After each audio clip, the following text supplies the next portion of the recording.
Cuba, an unlimited government. Cuba, an authoritarian nation that uses communism, is an island nation in the Caribbean. After the Cuban Revolution in the 1950s, Fidel Castro became the country's authoritarian leader. Those who oppose the government are treated horribly. During Castro's rule, thousands of Cubans were incarcerated in abysmal prisons.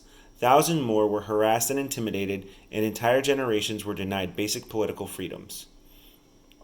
Cuba's economy follows socialistic principles that allow for control of companies and limit any form of private ownership. Scarcity of resources has required Cuba to import up to 80% of their food. Cuba is often referred to as a country stuck in the 1950s time warp, mostly because trade stopped once their system of government changed to that of an unlimited government. Cuba is ranked first in the world for government spending on education. It has 97% literacy among the people of its population, the best out of all Latin American and Caribbean nations. Cuban schools average one teacher to every 10 Cuban students. Homeschooling is illegal in Cuba. All children must go to public school without exception. Cuba has an extremely low violent crime rate. In 2015, Cuba had 53 deaths involving guns.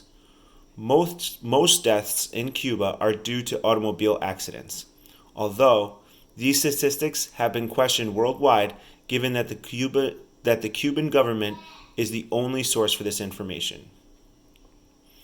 United States, a limited government. The Constitution of the United States presents an example of the U.S. federal government not possessing any power except what is delegated to it by the Constitution, with the 10th Amendment to the Constitution making explicit that powers not specifically delegated to the federal government are reserved for the people and the states. People have inalienable rights, which means that cannot be denied based on the laws of our country. The United States allows for the right to own property and pursue any career choice you wish. People can go to college or learn a trade. The leaders of the United States must obey the laws of the country and can be arrested if they commit crimes. The United States has the widest gap between the poor and wealthy of developed nations. It also has the biggest gap between the genders, women earning significantly less for doing the same job in the United States than other developed nations.